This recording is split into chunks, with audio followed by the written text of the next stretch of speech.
Lektion 1: Der Niedergang des verarbeitenden Gewerbes. Hallo Anna, ich habe die geschlossenen Fabriken und die blockierten Fließbänder in Anderson, Indiana und Stuttgart, Kalifornien gesehen. Es ist ziemlich auffällig, nicht wahr? Das ist es wirklich, John. Diese Bilder spiegeln bedeutende Veränderungen in der amerikanischen Fertigungslandschaft wider. Was hat Ihrer Meinung nach diesen Rückgang verursacht?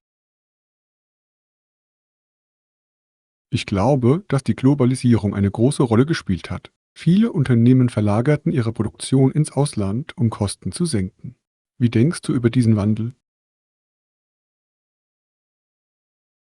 Während es für Unternehmen wirtschaftlich vorteilhaft sein kann, führt es häufig zu Arbeitsplatzverlusten in den örtlichen Gemeinden.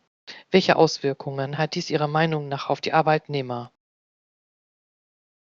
Es erzeugt ein Gefühl der Unsicherheit und Frustration, insbesondere bei denen, die ihr Leben diesen Jobs gewidmet haben. Sind Ihnen Bemühungen zur Wiederbelebung dieser Bereiche aufgefallen?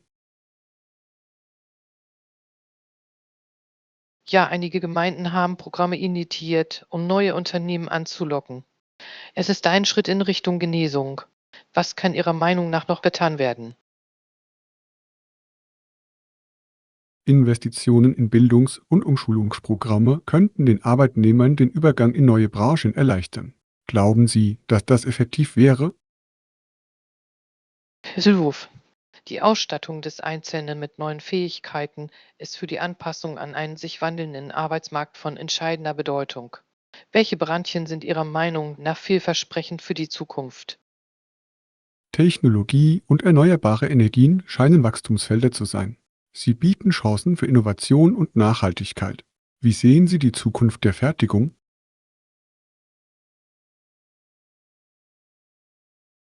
Lektion 2: Geschäftshorizonte erweitern. Hallo Anna, hast du darüber nachgedacht, dass wir über eine Expansion ins Ausland nachdenken sollten? Das könnte unseren Umsatz deutlich steigern. Das ist eine interessante Idee, John. Welche Märkte sollten wir Ihrer Meinung nach zuerst ansprechen? Ich glaube, dass die Schwellenmärkte in Asien und Afrika große Chancen bieten. Sie haben eine wachsende Mittelschicht, die sich nach neuen Produkten sehnt. Was denken Sie? Ich stimme zu. Allerdings müssen wir auch die kulturellen Unterschiede berücksichtigen und unsere Strategien entsprechend anpassen. Wie schlagen Sie vor, dass wir das angehen? Eine gründliche Marktforschung ist unerlässlich. Das Verständnis der Verbraucherpräferenzen wird uns dabei helfen, unsere Angebote individuell anzupassen. Haben Sie Erfahrung mit internationalen Märkten?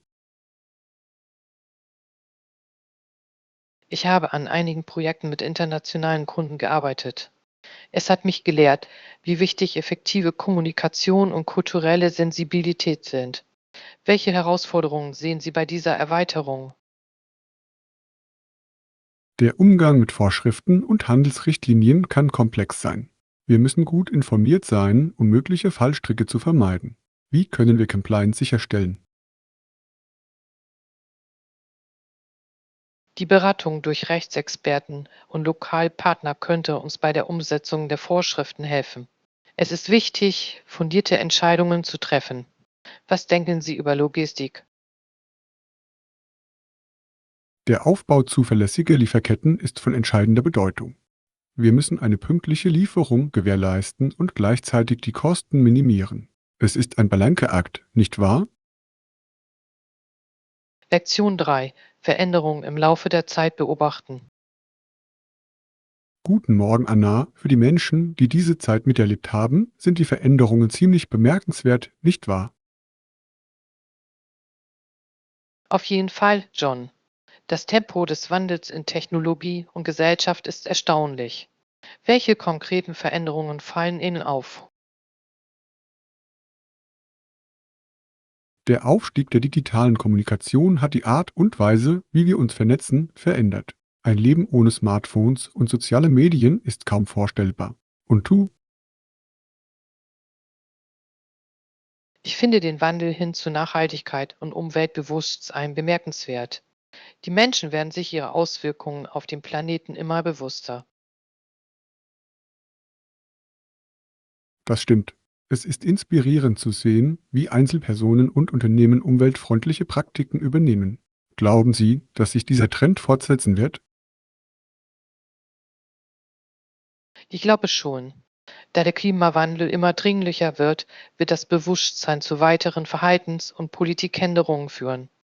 Welche anderen Bereiche werden sich Ihrer Meinung nach weiterentwickeln?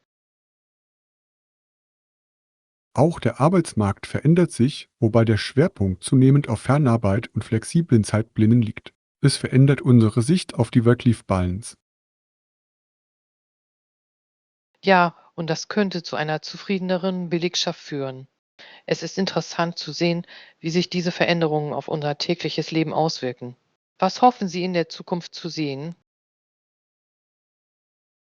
Ich hoffe auf eine integrativere Gesellschaft, in der jeder die gleichen Chancen hat. Es ist wichtig für den Fortschritt. Was ist mit dir?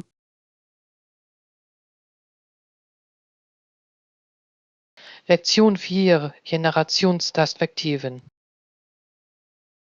Hi Anna, hast du von dem Bericht gehört, in dem ein 60-jähriger Schwede einen Mitzwanziger überholte? Es hat eine ziemliche Diskussion ausgelöst. Ja, das habe ich. Die Botschaft, dass die Kanadier faul geworden seien, ist ziemlich provokativ. Was halten Sie davon? Ich denke, es vereinfacht ein komplexes Thema zu sehr. Lebensstilentscheidungen und Prioritäten variieren zwischen den Generationen. Wie sehen Sie die Generationsunterschiede? Jede Generation steht vor einzigartigen Herausforderungen. Jüngere Menschen jonglieren oft mit mehreren Aufgaben, was sich auf ihren Lebensstil auswirken kann. Vor welchen Herausforderungen stehen Ihrer Meinung nach ältere Generationen? Sie befassen sich häufig mit Gesundheitsproblemen und der Anpassung an sich schnell ändernde Technologien. Es ist eine andere Art von Druck. Wie können wir die Kluft zwischen den Generationen überbrücken? Die Förderung des Dialogs und des Verständnisses kann hilfreich sein. Wir sollten Erfahrungen austauschen und voneinander lernen. Wie sieht es mit Mentoring-Möglichkeiten aus? Das ist eine tolle Idee. Ältere Menschen können wertvolle Einblicke bieten, während jüngere Generationen neue Perspektiven einbringen können.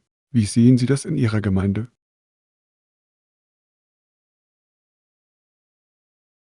Wir sind Initiativen aufgefallen, die generationenübergreifende Aktivitäten fördern. Sie fördern Verbindungen und gegenseitigen Respekt. Was können wir Ihrer Meinung nach tun, um diese Bemühungen zu unterstützen? Wir können uns ehrenamtlich engagieren oder Programme erstellen, die die Zusammenarbeit fördern. Es ist wichtig, eine zusammenhängende Gemeinschaft aufzubauen, die alle Generationen wertschätzt. Lektion 5: Verantwortlichkeiten im Garten.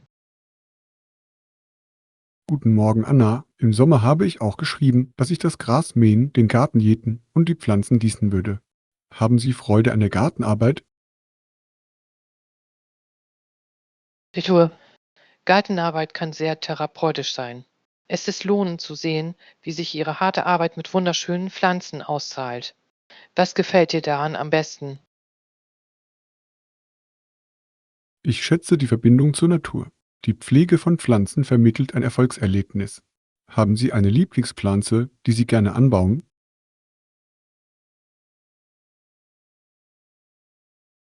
Ich liebe den Anbau von Kräutern wie Basilikum und Minze.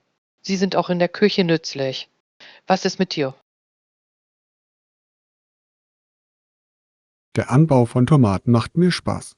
Es gibt nichts Besseres als selbst angebaute Produkte. Wie sorgen Sie dafür, dass Ihr Garten in den heißen Monaten gedeiht? Regelmäßiges Gießen und Mulchen sind unerlässlich. Es hilft, Feuchtigkeit zu speichern und die Pflanzen zu schützen. Gab es bei Ihrer Gartenarbeit irgendwelche Herausforderungen? Ja, der Umgang mit Schädlingen kann frustrierend sein. Ich musste natürliche Methoden erlernen, um sie in Schach zu halten. Welche Strategien nutzen Sie? Ich bevorzuge Begleitpflanzung. Bestimmte Pflanzen können Schädlinge auf natürliche Weise abwehren. Es ist faszinierend, wie die Natur zusammenarbeitet. Welche Gartenziele haben Sie für diese Saison? Ich möchte meinen Gemüsegarten erweitern und mit neuen Sorten experimentieren. Es ist aufregend, etwas anderes auszuprobieren. Lektion 6: Frühstücksfreuden. Hi Anna, ich kann es kaum erwarten, aufzustehen. Meine Mutter kocht mir Frühstück und es ist immer köstlich. Das hört sich wunderbar an, John. Was frühstücken Sie normalerweise? Ich habe Eier, Speck, Toast und Orangensaft. Es ist so eine klassische Kombination. Was ist dein Lieblingsfrühstück?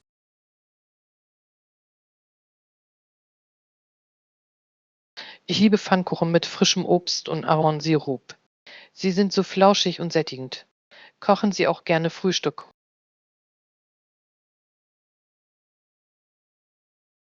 Gelegentlich. Ich mache gerne Omelettes mit verschiedenen Füllungen. Es macht Spaß zu experimentieren. Was macht Ihrer Meinung nach ein gutes Frühstück aus? Ich glaube, dass ein gutes Frühstück ausgewogen sein sollte. Es soll Energie liefern, um den Tag richtig zu beginnen. Wie fühlen Sie sich nach dem Frühstück? Ich fühle mich voller Energie und bereit, den Tag anzugehen. Es gibt wirklich einen positiven Ton an. Gibt es in Ihrer Familie Frühstückstraditionen? Tja, am Wochenende veranstalten wir oft einen Familienbrunch. Es ist eine schöne Art, Zeit miteinander zu verbringen. Was ist mit dir? Bei uns ist es Tradition, jeden Sonntag neue Rezepte auszuprobieren. Es bleibt spannend. Welches neue Rezept würden Sie gerne ausprobieren? Lektion 7: Das Versprechen der Arbeit.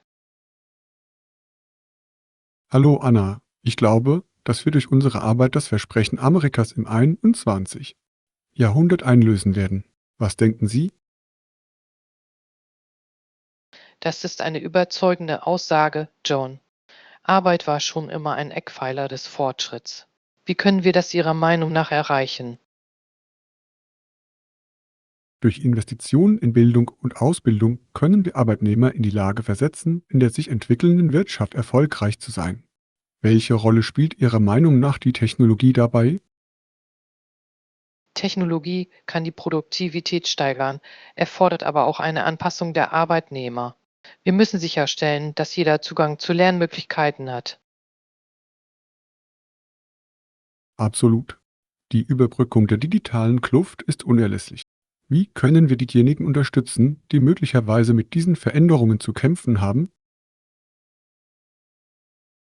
Gemeinschaftsprogramme, die Schulungen und Ressourcen anbieten, können sehr effektiv sein. Es geht darum, ein unterstützendes Netzwerk aufzubauen. Was ist Ihrer Meinung nach sonst noch entscheidend für den Erfolg? Die Zusammenarbeit zwischen Unternehmen und Bildungseinrichtungen kann Wege für Wachstum schaffen. Es ist eine Win-Win-Situation. Da, durch diese Partnerschaft kann sichergestellt werden, dass die Lehrpläne den Bedürfnissen der Branche entsprechen. Was stellen Sie sich für die Zukunft der Arbeit vor? Ich stelle mir einen Arbeitsplatz vor, der Kreativität und Innovation schätzt und eine Kultur fördert, in der jeder einen sinnvollen Beitrag leisten kann. Lektion 8: Gewinnaussichten.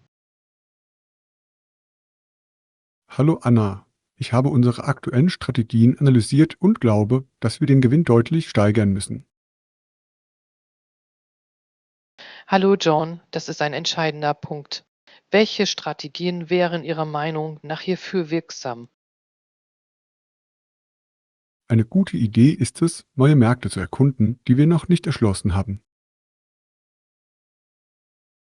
Auf jeden Fall könnte die Ausweitung unserer Marktreichweite erhebliche Erträge bringen. Welche Märkte ziehen Sie in Betracht? Ich interessiere mich besonders für die technikaffine Bevölkerungsgruppe in Schwellenländern. Sie scheinen einen wachsenden Appetit auf unsere Produkte zu haben. Das ist ein faszinierender Ansatz. Glauben Sie, dass wir unsere Marketingstrategien an diese Märkte anpassen müssen? Ja, auf jeden Fall.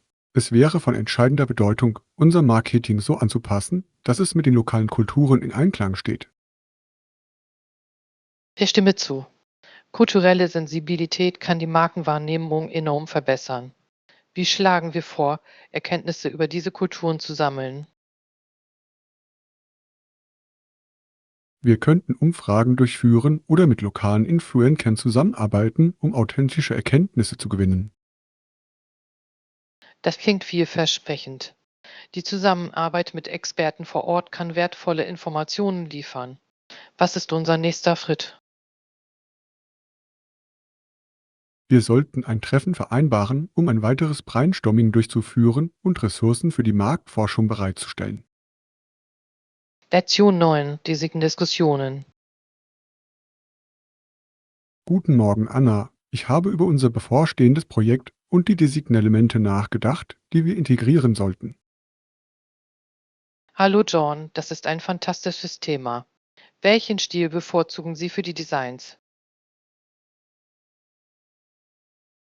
Ich mag moderne und minimalistische Designs. Sie neigen dazu, Klarheit und Raffinesse zu vermitteln. Ich teile dieses Gefühl. Minimalismus lässt das Produkt oft ohne unnötige Ablenkungen glänzen. Genau. Haben Sie aktuelle Trends im minimalistischen Design gesehen, die wir übernehmen könnten? Ja, die Verwendung natürlicher Materialien und Erdtöne scheint immer beliebter zu werden. Das könnte eine erfrischende Note hinzufügen. Denken Sie, dass wir bei unseren Designs auch die Funktionalität berücksichtigen sollten? Puh. Ein Design muss nicht nur optisch ansprechend, sondern auch praktisch für den Benutzer sein. Rechts. Das Finden der richtigen Balance kann das Benutzererlebnis erheblich verbessern. Welche Funktionen würden Sie priorisieren? Ich würde mich auf Benutzerfreundlichkeit und Haltbarkeit konzentrieren. Sie sind entscheidend für die Kundenzufriedenheit. Tolle Punkte, Anna. Es ist wichtig, dass wir den Endbenutzer während des gesamten Design-Prozesses im Auge behalten. Lektion 10. Gesundheitsgespräche. Hallo Anna, ich habe darüber nachgedacht, diese Saison gesund zu bleiben, besonders angesichts der bevorstehenden Kälte. Hallo John, das ist definitiv eine kluge Überlegung. Ich erinnere mich, dass ich letzte Woche eine Erkältung bekommen habe. Es war schrecklich. Oh nein, ich möchte mir auf keinen Fall eine Erkältung holen. Was tun Sie, um nicht krank zu werden?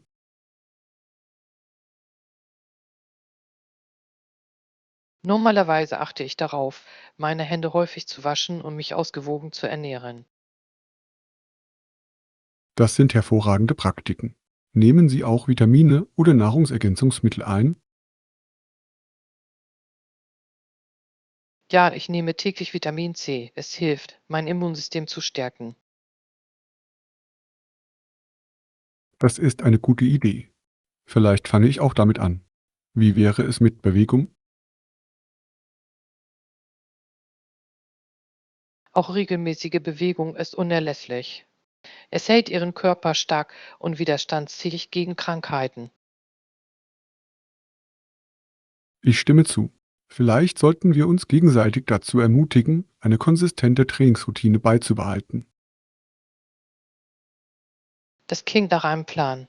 Verantwortung kann einen erheblichen Unterschied auf unserem Gesundheitsweg machen. Absolut.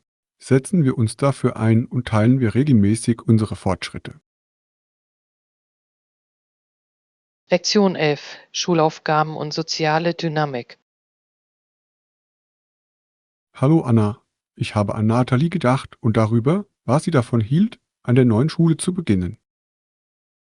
Hallo John, ja, ich erinnere mich, dass sie erwähnte, dass sie wusste, dass die Schulaufgaben schwer sein würden. Genau. Trotzdem fühlte sie sich gut mit den Menschen, die sie getroffen hatte. Ist das nicht interessant?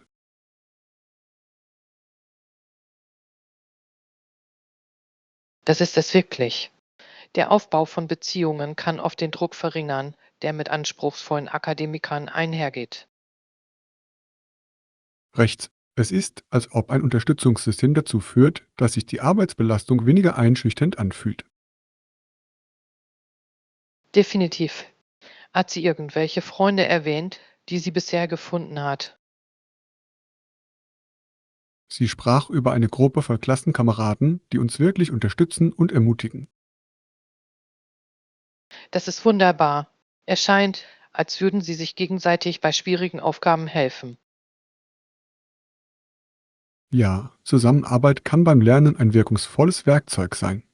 Haben Sie schon einmal etwas Ähnliches erlebt? Besuch. In meinen Kursen hat die Bildung von Lerngruppen einen großen Unterschied beim Verständnis des Stoffes gemacht. Das ist ein toller Ansatz. Es ist faszinierend, wie soziale Interaktionen die akademische Leistung verbessern können. Es ist wichtig, harte Arbeit mit einem Gemeinschaftsgefühl in Einklang zu bringen. Was denken Sie?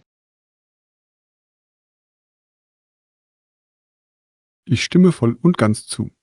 Nathalies Erfahrung zeigt, dass ein positives Umfeld zu größerem Erfolg führen kann. Lektion 12. Möbelfunde. Guten Morgen, Anna. Hast du in letzter Zeit nach Möbelangeboten gesucht? Hallo John, ja, das habe ich. Ich hoffe, dass ich tolle Schnäppchen für meine neue Wohnung finde. Das ist spannend. Lassen Sie mich wissen, wenn Sie auch gute Angebote für Möbel finden. Dessert. Ich habe einige online gesehen, bin mir aber über die Qualität nicht sicher. Es ist immer schwierig. Manchmal gibt es die besten Angebote in Geschäften vor Ort, wo Sie die Artikel besichtigen können. Da, darüber hinaus lohnt es sich, lokale Unternehmen zu unterstützen. Haben Sie gute Quellen gefunden? Ich habe ein paar Sekondhandläden gefunden, die Einzelstücke zu vernünftigen Preisen anbieten. Das klingt vielversprechend. Second-Hand-Läden haben oft versteckte Schätze. Planen Sie, sie bald zu besuchen. Ja, ich habe vor, dieses Wochenende hinzufahren. Ich denke, es wird Spaß machen, nach Wintergefundstücken zu suchen. Definitiv.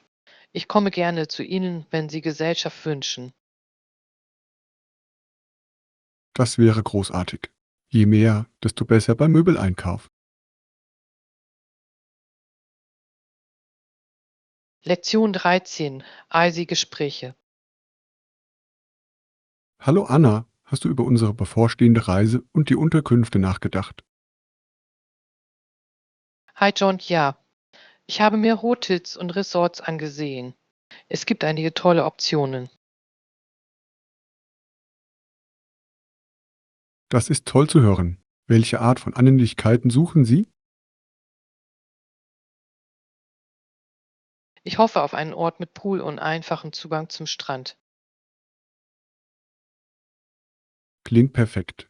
Wie wäre es mit Transportmitteln, um sich in der Gegend fortzubewegen? Das ist auch entscheidend. Aus Bequemlichkeitsgründen habe ich darüber nachgedacht, ein Auto zu mieten, aber öffentliche Verkehrsmittel könnten eine Option sein. Ein Auto zu mieten würde uns mehr Flexibilität bei der Erkundung geben. Haben Sie die Mietpreise überprüft?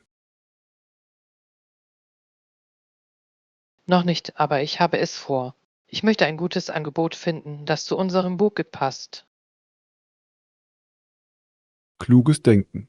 Es ist immer am besten, die Optionen zu vergleichen, bevor Sie eine Entscheidung treffen. Vereinbart. Ich werde Sie über meine Ergebnisse auf dem Laufenden halten. Diese Reise wird fantastisch. Absolut.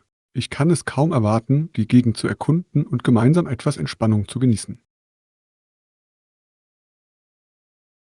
Lektion 14. Babyrennerangen.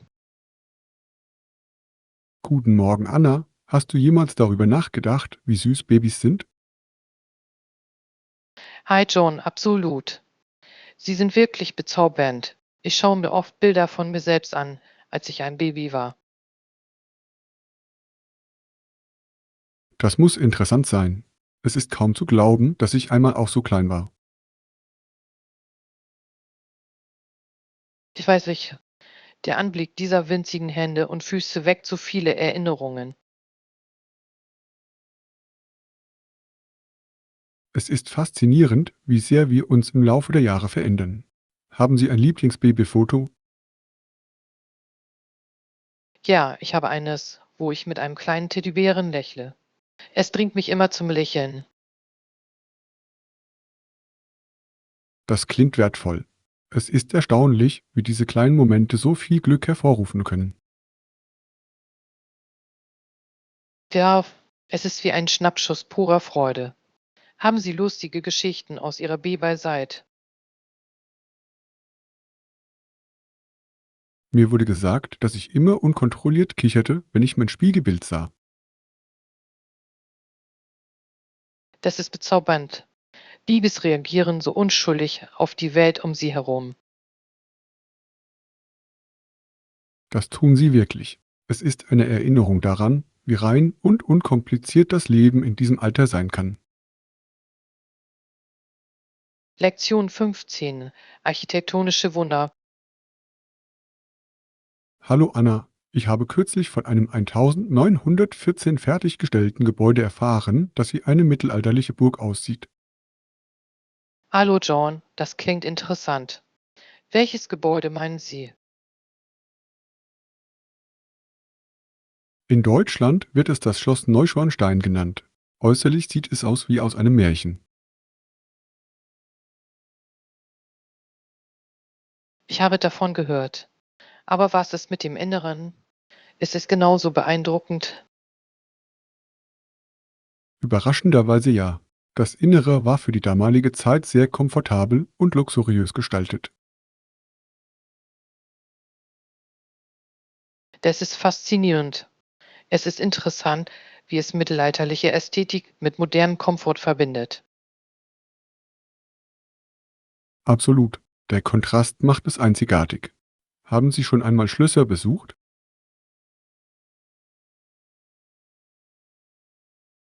Ich habe ein Schloss in Schottland besucht und es hatte einen ähnlichen Charme.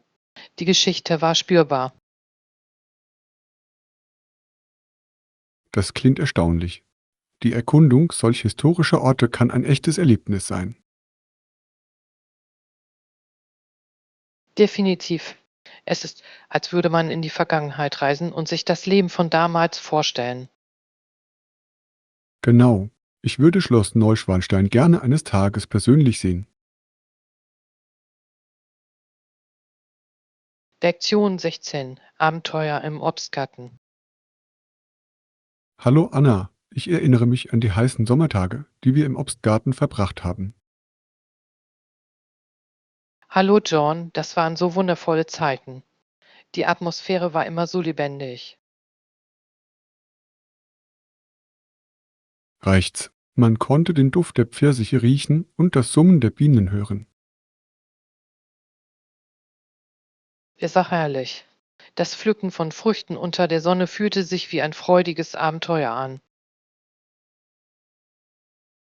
Ich erinnere mich daran, wie wir um die Wette wetteiferten, wer die meisten Pfirsiche sammeln konnte.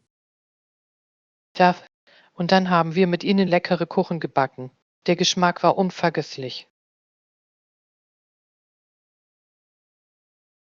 Was für eine lohnende Erfahrung. Es ist erstaunlich, wie diese einfachen Momente bleibende Erinnerungen schaffen. In der Tat, es ist etwas Besonderes, sich auf diese Weise mit der Natur zu verbinden. Ich stimme zu. Diese Tage im Obstgarten erinnern mich an die Schönheit des Sommers und der Freundschaft. Das tun sie wirklich. Wir sollten bald einen weiteren Ausflug in einen Obstgarten planen. Das klingt nach einer tollen Idee. Machen wir es möglich. Lektion 17. Weihnachtsfeiern. Hallo Anna, hast du vor, dieses Weihnachten in die Kirche zu gehen? Hallo John, ja, ich glaube, es ist wichtig, die Geburt Jesu auf sinnvolle Weise zu feiern. Absolut. Weihnachten ist ein so bedeutendes religiöses Fest. Wie feiern Sie normalerweise?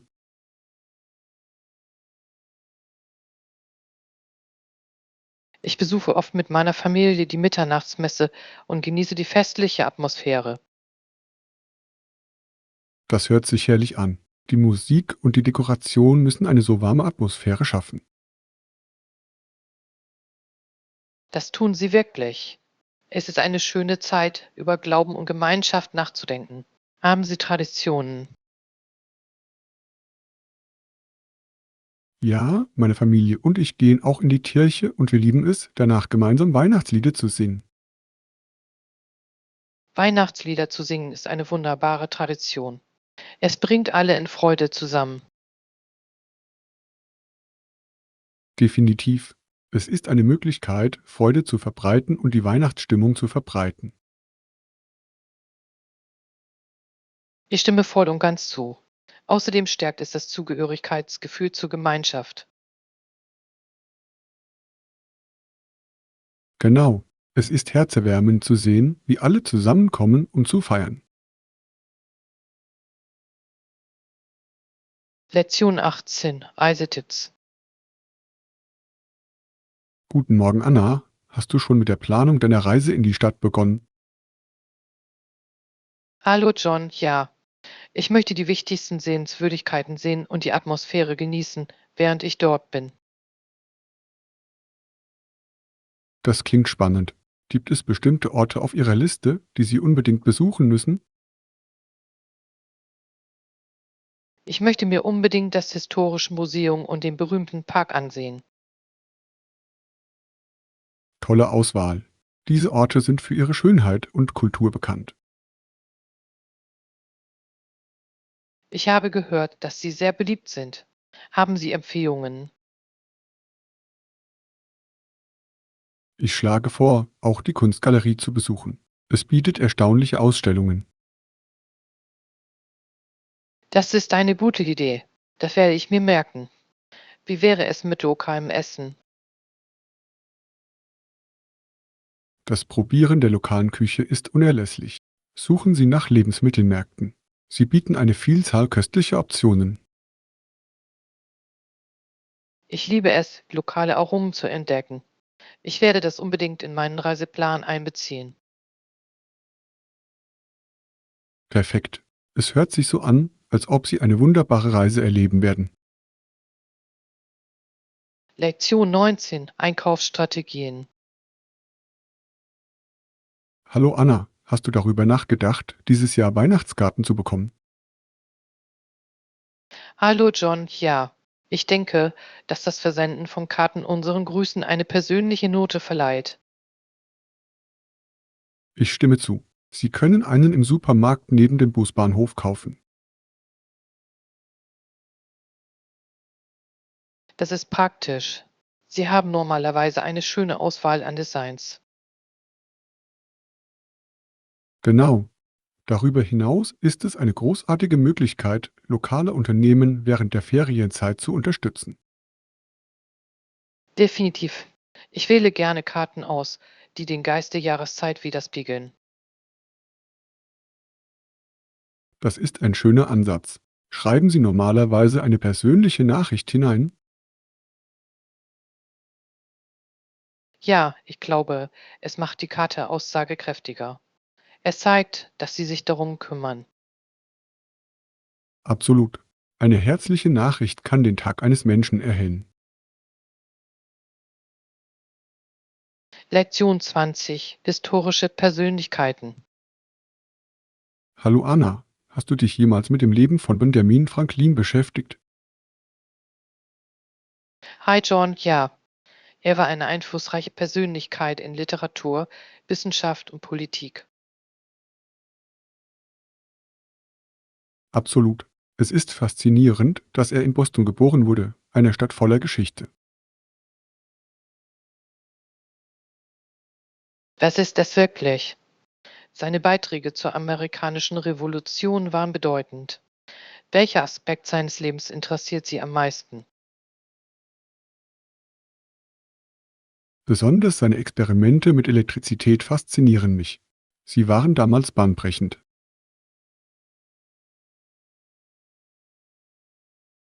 Das ist ein toller Punkt. Seine Erfindungen und Entdeckungen legten den Grundstein für die moderne Elektrowissenschaft. Genau. Und seine Schriften, wie Paul Richards Almanak, werden auch heute noch viel gelesen. Ja, sein Witz und seine Weisheit finden auch in der heutigen Gesellschaft Anklang. Hast du ein Lieblingszitat von ihm? Einer meiner Favoriten lautet: Eine Investition in Wissen bringt immer die besten Zinsen. Das ist ein starkes Zitat. Es betont den Wert der Bildung. Was denken Sie über seine Rolle als Diplomat? Er war außergewöhnlich. Seine Fähigkeit, mit Frankreich zu verhandeln, war entscheidend für den Erfolg Amerikas. Lektion 21 Reiseplanung.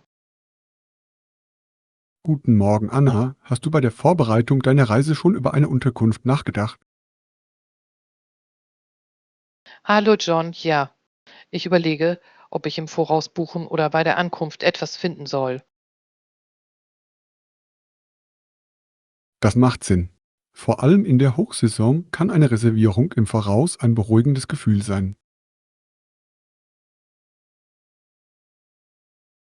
Aber manchmal können Sie tolle Last-Minute-Angebote finden, wenn Sie warten. Das ist ein berechtigter Punkt. Allerdings könnte es ihre Möglichkeiten einschränken, wenn der Ort überfüllt ist. Ich weiß, ich denke, ich werde nach einem Gleichgewicht zwischen der Buchung einiger Nächte und dem Offenlassen einiger Nächte suchen. Das klingt nach einer klugen Strategie. Flexibilität kann das Reiseerlebnis verbessern. Ja, außerdem ermöglicht es spontane Abenteuer. Buchen Sie normalerweise im Voraus. Ich bevorzuge es, meine ersten paar Nächte im Voraus zu buchen und sie dann von dort aus zu erkunden. Das ist ein guter Ansatz. Es ermöglicht Ihnen einen komfortablen Start und ermöglicht gleichzeitig die Erkundung. Absolut. Ich glaube, dass es wichtig ist, sich bei der Ankunft wohlzufühlen. Lektion 22 Flugängste. Hallo Anna, ich bin etwas nervös wegen des Fluges auf meiner bevorstehenden Reise. Hallo John, das kann ich verstehen. Sind Sie wegen irgendetwas Bestimmten nervös? Ja, aber ich habe gehört, dass es sicher und statistisch gesehen eines der sichersten Transportmittel ist. Das stimmt. Im Vergleich zu anderen Reisemethoden weist das Fliegen eine sehr geringe Unfallrate auf. Genau. Ich erinnere mich immer wieder daran, aber meine Gedanken rasen immer noch. Es ist ganz natürlich, sich ängstlich zu fühlen. Haben Sie irgendwelche Techniken ausprobiert, um Ihre Nerven zu beruhigen? Ich habe über tiefe Atemübungen nachgedacht. Sie könnten beim Start und bei der Landung hilfreich sein. Das kann sehr effektiv sein. Auch das Hören beruhigender Musik kann hilfreich sein. Tolle Idee. Vielleicht erstelle ich eine Playlist, um mich während des Fluges abzulenken. Es klingt nach einem soliden Plan. Sich auf etwas zu konzentrieren, das Spaß macht, kann einen großen Unterschied machen. Ich fühle mich ein bisschen besser, wenn ich nur darüber rede. Danke für die Ermutigung.